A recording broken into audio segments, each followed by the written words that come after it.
Bună seara, dragii mei! Sunt Ella Tarotella. Sper că în continuare e tarologul vostru preferat. Am avut și eu 2 zile pentru copilăria mea și pentru copilul meu interior. La mulți ani încă o dată și vouă am cântat. Am cântat de ziua copilăriei. Era cât pe ce să vă cânt și vouă, dar ați scăpat. Dragii mei, știu, trebuie să fac etalele pe zodii, le voi continua, promis. Dar vreau acum ceva, e cam târziu. Da, am făcut treabă toată ziua, sunt într-o formă bună, deci am de recuperat.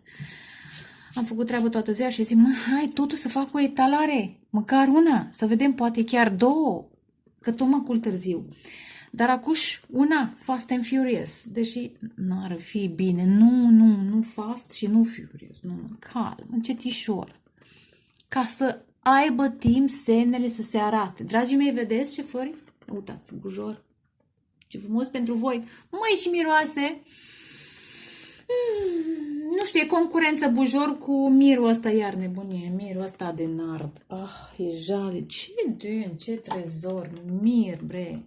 Am fost și la slujbă ieri, de-aia n-am făcut.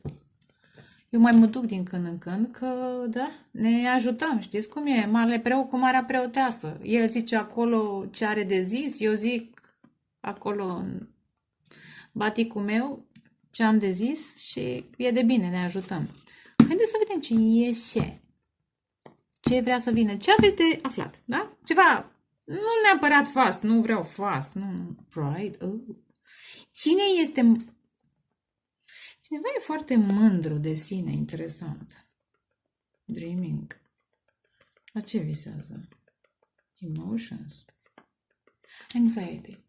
Cineva este foarte mândru și din cauza acestei mândrii, ce era era dreaming, emotions, are niște emoții, eventual pentru voi sau voi pentru ei, visați, știți voi, la cine, știți voi sau ei visează la voi, dar personajul acesta sau eventual voi, pentru că poate să fie și invers, este foarte mândru. Din cauza că e foarte mândru, nu arată emoțiile, nu arată că vă dorește, că vă visează și intră într-o stare de anxiety, da?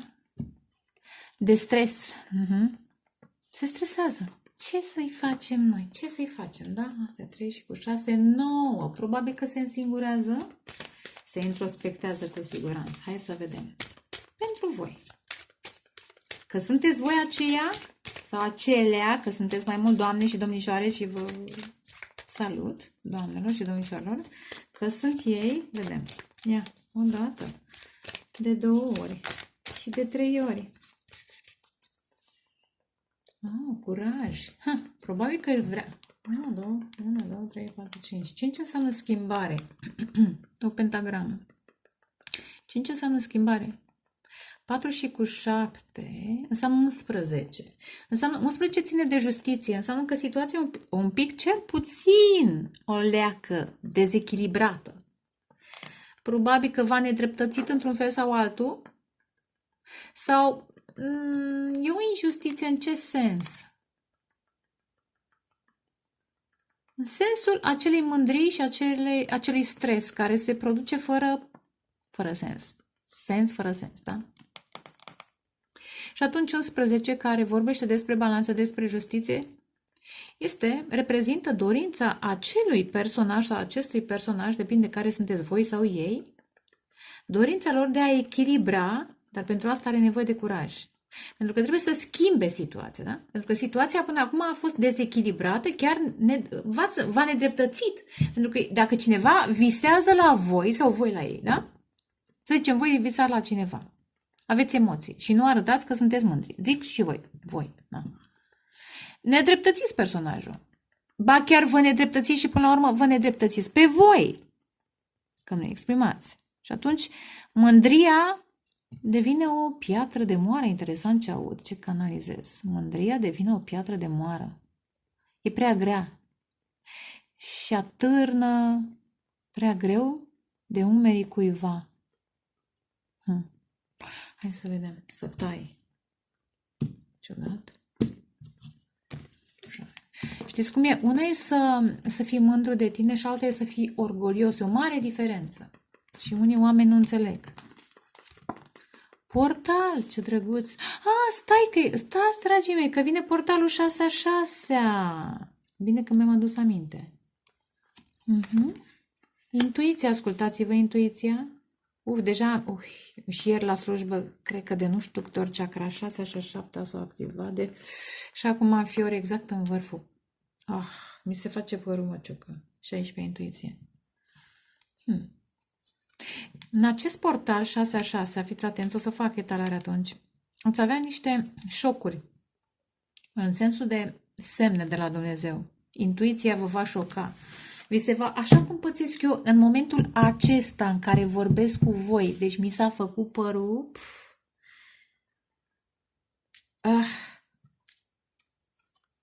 așa o să simțiți voi. Semne, iluzii, da, veți înțelege, veți face diferența. Iluzie, hai să vedem. Și reconectare. 17, interesant, 17 numărul stelei în tarot. 17, 16 și 33 n-a fost. Fiți atenți, dați în urmă, dacă n-ați ascultat, vă invit să ascultați. A fost de curând, tot așa, în același stil făcută etalarea. Aș putea chiar și acum să iau o carte din setul ăla de cărți. O etalare în care a venit numărul 33 ca fiind mesaj de la Dumnezeu. Dumnezeu vorbește. Da? În continuare, Dumnezeu vă vorbește, prin intuiție veți primi semne. Și eventual acest portal, interesant 3 și cu 3, 6, la portalul 6-6. Dar ce mai simt? 17 și 16. 16 este turnul, 17 este steaua în tarot. Intuiția vă va șoca. Și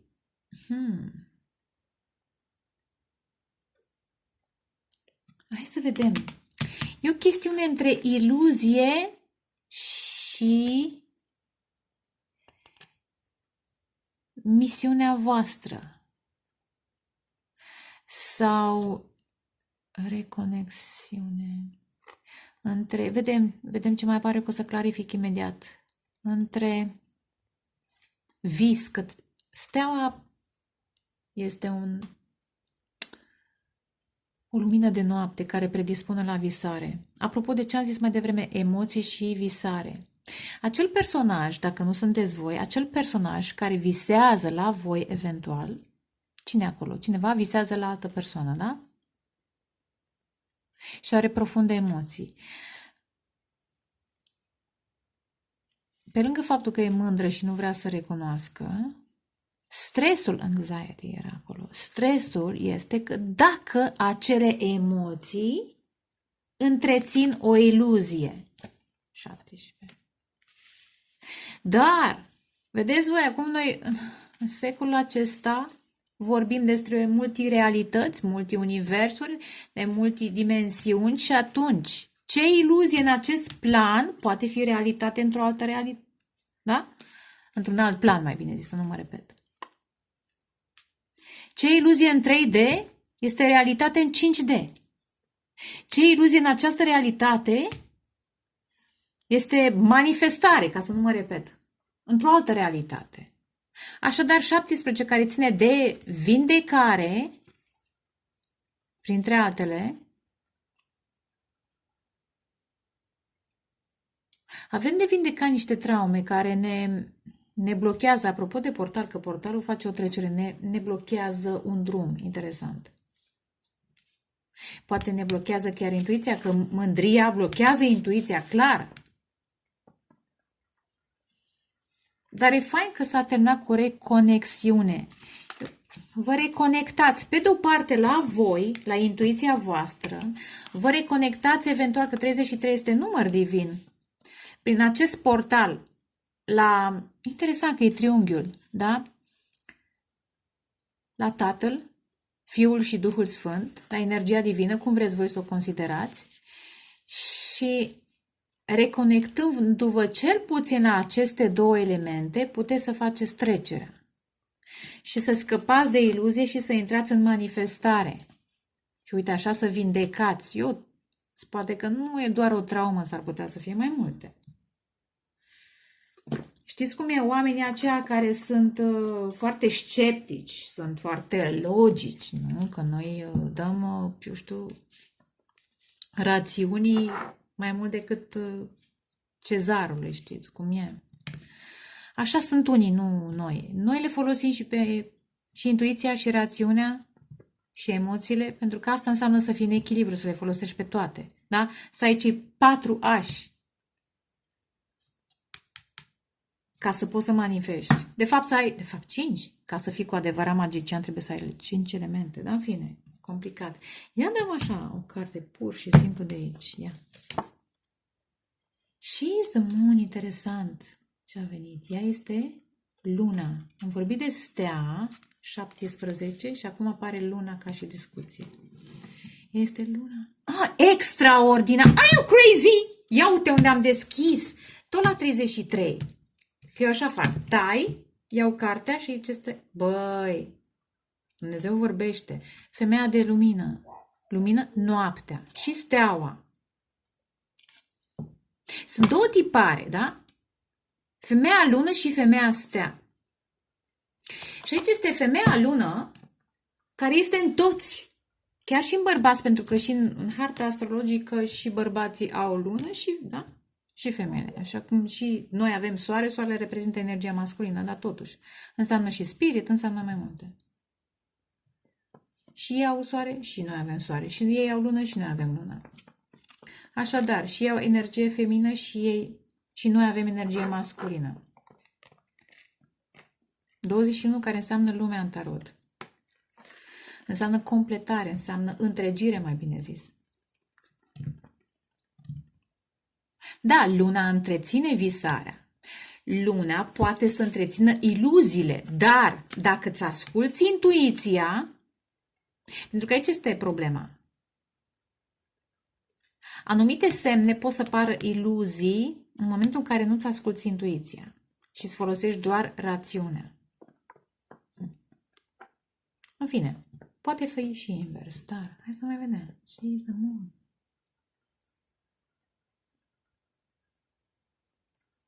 Reconectare. Dumnezeu, unde era? Unde erai? Le-am pus la loc? Unde l-am pus? Era 33, da? Dați în urmă. Dumnezeu vorbește. Unde ești? Doamne, da, era 33. În fine, am pus-o la loc.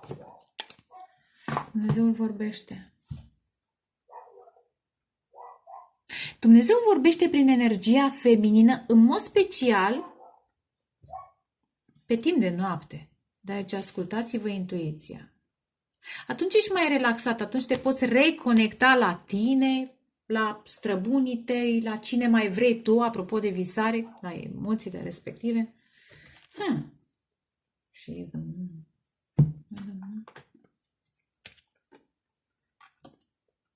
loving.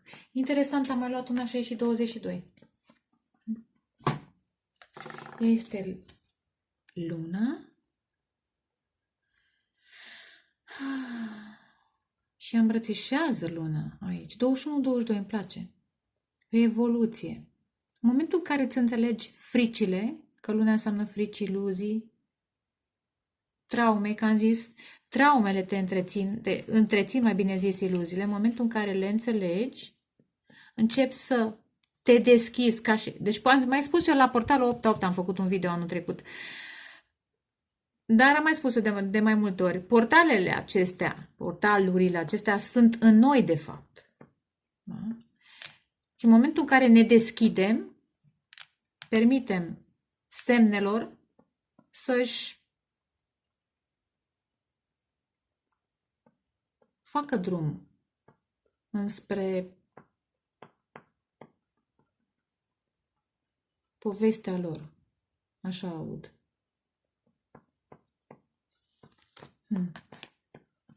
Energie feminină profund conectată, că nu toate femeile sunt conectate la energia feminină. Acum, dacă sunteți bărbați, eventual și voi vă conectați la energia feminină din voi. Pe de o parte, și la energia feminină la care, eu știu, aveți voi o energie feminină, da? Pe de o parte. Acum, Pentru că sunt 80% femei, vorbesc despre femei. Cred că depășiți un tipar matern și vă îmbrățișați lumina și misiunea. Dar hai să mai vedem. Reconectare. Am vorbit cam mult și am zis că fac o dată să clarificăm de 2 ori. De 3 ori. Ce am? Ce frumos rainbow! 50 a mai fost. Da. E o notă de speranță. Asta înseamnă curcubeu. O notă de speranță. Ia uite unde am oprit la turn. 16. Ha! Conflicte. De ce? Concurență. Argumente. Din cauza unei atracții. Atracția despre care am vorbit mai devreme, cineva visează la altă persoană. Atracția este puternică, dar o ține ascunsă, vedeți? Și cu cât o ține ascunsă și nu o exprimă, cu atât devine mai arzătoare, mai apăsătoare, creează conflicte și în jur, pentru că lumea vede, îi simte stările, își creează conflicte și sieși. Asta e. La un moment dat va exploda. În curând va exploda. Bum! Hai să vedem. Bum! Șacala. Bum! Șacala. Hai să vedem. Ce apare? Portal. 9 de bâte. Cineva rezistă. Interesant, la 9 de bâte e reziliență, dar uneori e și rezistență. Hai să vedem ce mai vine. Exact, am zis, băi, deci nu se poate. Cineva blochează. Își blochează intuiția.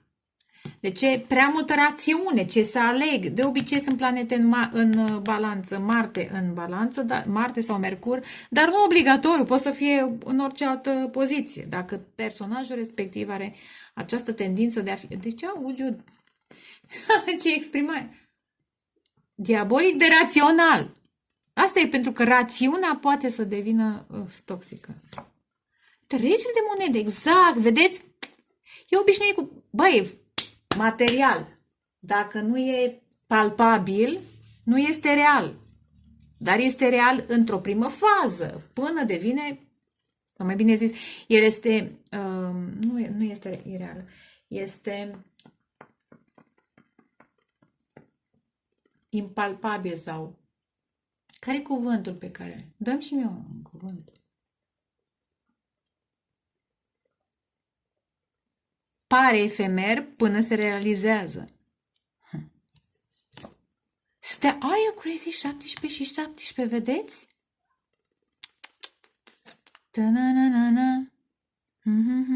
Da. Girl, you really got it. Ce, nu știu. Deci știi, te aud acum Kings. Girl, you really got it. Îndrăgostiții, da, am zis? Magicianul, motherfucker. Are you crazy? Justițiune. Și spânzuratul. Exact, iluzia. Nedreptatea, că am vorbit, era 47, mi-aduc aminte. Și acest personaj ține prea mult de ce a realizat, de realizările sale materiale, profesionale, într-o conexiune care este absolut diferită de ce a trăit până acum. Și nu e vorba doar de dragoste și de atracție fizică, cum a crezut inițial. Este vorba de acest efemer. În aparență e iluzie, dar de fapt este o conexiune spirituală foarte profundă între cei doi. Că sunt doi aici. Sunteți pe cale să manifestați sau deja ați manifestat o dragoste. Foarte special, foarte special. Dar interesant, vedeți cum? Este amânată, este întârziată din cauza acestui fel. Acum știți cum vă justiția felul în care gândește, da? Dar interesant că și aceasta are ochii blocați. Trebuie acest personaj, acesta, da? Cu iluziile, trebuie să învețe să-și asculte intuiția. Intuiția îi spune ceva, dar nu o blochează. Nu, că e iluzie, nu din cauza, în primul rând, mândriei, da? Mai ales dacă este rege de monede, mai ales dacă are bani, din cauza mândriei sau are vreo poziție sau cine știe ce, da? Însă eu cred că totuși cu spânzuratul, care înseamnă foarte multe, încep lucrurile să se vadă interesant, apropo, da? Între orbire și vedere. Lucrurile vor fi sau încep să fie văzute dintr-o altă perspectivă. Și atunci începe să se manifeste această dragoste care până mai de ună zi părea o iluzie. Nu e iluzie, chiar e dragoste. Și o dragoste foarte special. Dar zici, cum poți să îmbrățișezi luna? Păi depinde dacă tu privești luna ca fiind o planetă sau privești luna ca fiind un concept emoțional. Și atunci sunt emoțiile tale și le îmbrățișezi. Așa ați văzut și sunt și pozele alea foarte faine în care ei, da, te pui în fața camerei și iei luna între degete sau soarele. Deci poți. Într-o altă realitate se poate. În aceasta poate nu. Depinde de ce perspectivă vezi lucrurile. Ideea este că la portalul acesta 3 și cu 9, 12. Ia mai dăm pe 9 de monede, 6 de spade. Domnul acesta care nu vorbește, cred că va grăi ceva, cât de puțin. Mai dăm o carte pe 6. Ce frumos, I am crazy! Deci, la acest portal, persoana care a încercat acesta a încercat să reziste. Nu să ai atracție, cât e o chemare, e o energie subtilă. Este o reconectare la sine în această, vedeți, sunt două cupe, da? Sunt două suflete pereche care se conectează unul la celălalt. Într-un mod atât de frumos, de profund și de subtil, încât efectiv hai să zicem la trecut, nu i-a venit să creadă. Acesta zicea că e iluzie. Nu, că e iluzie, nu e realitate. Ba nu, este realitate. Și dacă până acuși a rezistat, da? A blocat intuiția, acum va lăsa rezistența în urmă și, nu știu, poate chiar va fi o călătorie. Pentru unii ar putea să fie o călătorie sau pur și simplu detașare mentală de această încăpățânare. Nu, de bâte fain până la un punct, depinde de ce situație apare. Dacă acest personaj renunță la această încăpățânare și înverșunare de a se lupta cu iluzii, nu te lupți cu iluziile, te lupți cu niște oportunități spirituale. Oportunități spirituale? Conexiuni, reconectare spirituală. E fain. Interesant, 33 și 3. În momentul în care lasă încăpățânarea, puteți să creați. Am zis energia feminină divină? Zic acum, acesta da, are destule, dar îi lipsește exact acel special pe care îl aveți voi, cei care ați lucrat înspre creșterea voastră spirituală, înspre vindecare, da? Ia uite, împărăteasa și steaua. Dar mai e o stea și aici. Interesant. Poate și acest personaj strălucește într-un fel. Repet, are bani, are putere, dar, ce fain, apropo, aici este trezirea, da? Că e 16, dați în urmă, era turnul, care înseamnă șoc, înseamnă răsturnări de situație, treziri, da? Acum înțelege, e pe cale. Dacă n-a înțeles, e pe cale să înțeleagă că acei bani, acel succes, acelea sunt iluzii. Pentru că se schimbă lumile, doamnelor și domnilor, da? Reconexiune. Ar putea chiar, pentru unii dintre voi, să vă reconectați, regele de bâte. Să vă reconectați unul la celălalt. Regina de cupe, moartea. Marcaj în Scorpion. Sunt convinsă că în sinastria voastră aveți marcaj în Scorpion, eventual Pluto. Pe unde o fi el, face aspecte. Vedeți? Cavalerul de cupe, regina de cupe. Da, un personaj preocupat prea mult de bani. 3 de monede, nu zice nimeni să nu muncești, că și eu muncesc. Nu zice nimeni să nu ai contracte, să nu faci bani. Nu zice nimeni că și eu fac și tu faci și ăla face, da? Dar dacă e în detrimentul sufletului său și dacă privește orice poveste sau orice oportunitate sentimentală o privește ca pe o iluzie, greșește. Însă, cred că acum acest personaj se transformă. Moartea, clar că se transformă, moarte și renaștere. Dar ce-mi place, vedeți că am clarificat ce înseamnă să clarifici. Ia dă și pe 2 de spade. Deși am cam înțeles ideea, dar lumea, 21, vedeți? Începe să dea glas lunii. Luna din el, chiar dacă este bărbat, da? Fiecare, repet, are o energie feminină. Începe să-și asculte emoțiile, să le îmbrățișeze.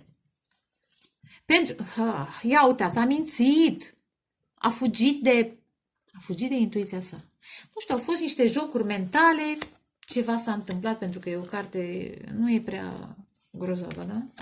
Mincinosul, fugăciosul, dar exact asta. Da, e pentru unii cu lumea și cu 6, și cu lumea și cu stea și cu 6 de spade, e posibil să fie o relație la distanță pentru unii, că tot apare 21, 21, 17, 17, da, pentru unii, nu pentru toți. Acum hai dăm și pe stea. Judecata, reconexiune, posibil, da, hai să pun deoparte. Posibil să vă împăcați. Pentru unii, pentru alții, judecata. Judecă, dar nu în sensul acela strict, logic, rațional, ci ascultă semnele, că astea sunt semne date de îngerii Domnului. Ascultă chemarea. E o chemare. It's a call. Calling. Deci poate cineva vă caută. Ia uite, tot aici am deschis. Judecata. Interesant, ar putea să primească, că am văzut justiția, 7 de spade, care nu prea este prea moral, da? Dacă personajul acesta a mințit, a întreținut aceste iluzii prin hiperlogica lui, hiperrațiunea lui, acesta intră în karmă sau a intrat. Și e posibil pentru unii acest personaj să vrea să se împace, eventual, regele de monede, 3 de cupe. Da, a zis că e o altă bucurie a vieții, știți cum e? Mă, nu e bucuria vieții, e cea mai mare bucurie pe care o poți trăi tu. Este steaua, este vindecare, este misiunea ta, este femeia ta divină, bărbatul tău divin eventual. Dar nu cred că vorbesc despre un bărbat, decât dacă este super trezit spiritual. Așadar, concluziune. Ia dă-mi. O concluziune pentru cine mai fi? Băi, și-a zis că fac italiană rapidă. Încă o carte. Knowledge. Cunoaștere. Cunoaște-te pe tine însuți.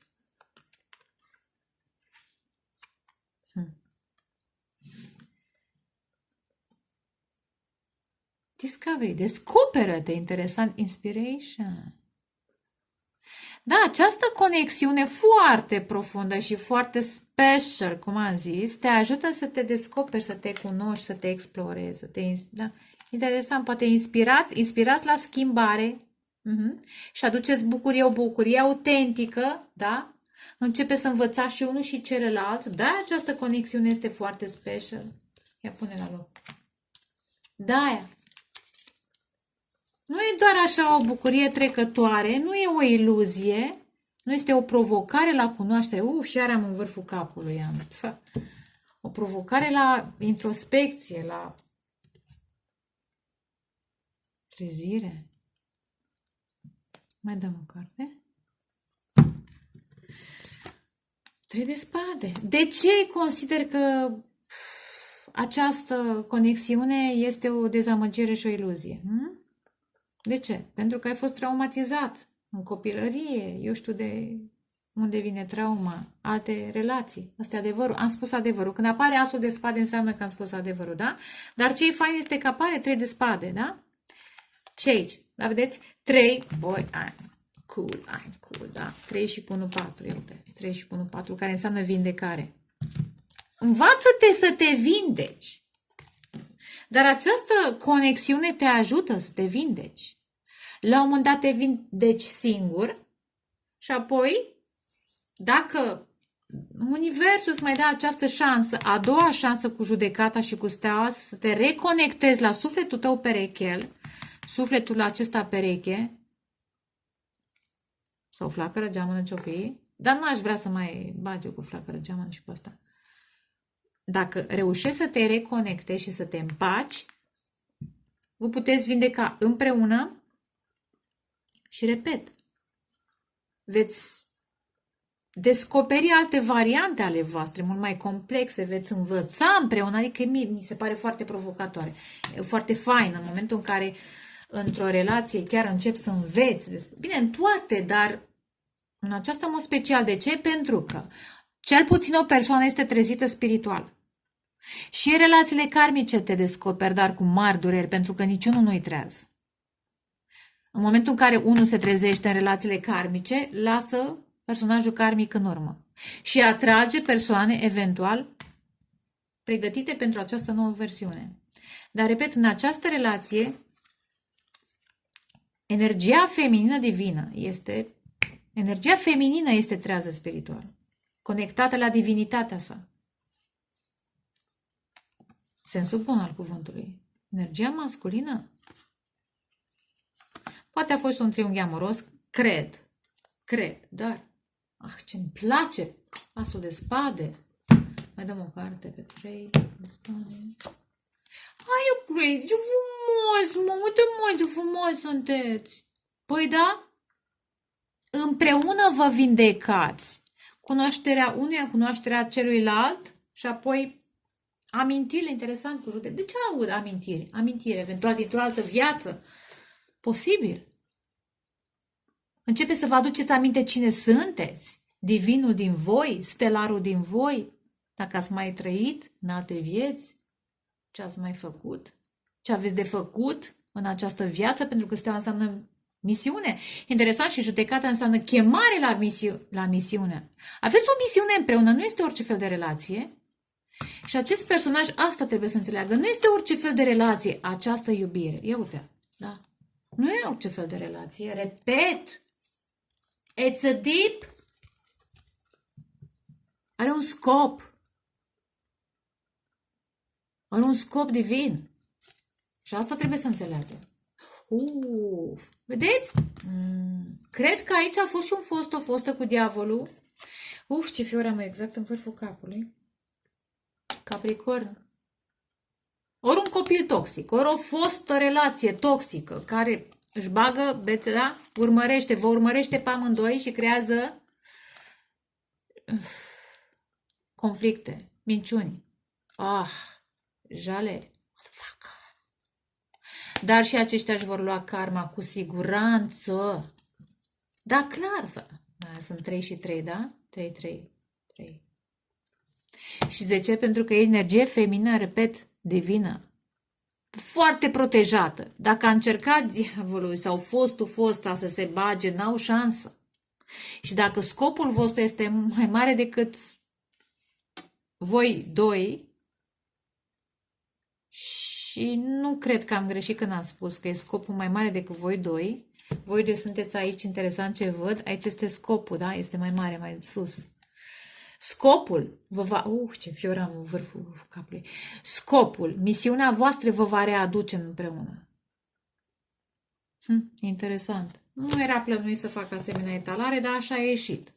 Așadar, sperați și... ce frumos, și iertați. Vedeți? Sperați și iertați. Rainbow înseamnă speranță. Și iertați. Cam atâtic. Vă doresc dragoste, pace, creștere spirituală și eventual îi mai face. Vă pup, ceau, ceau!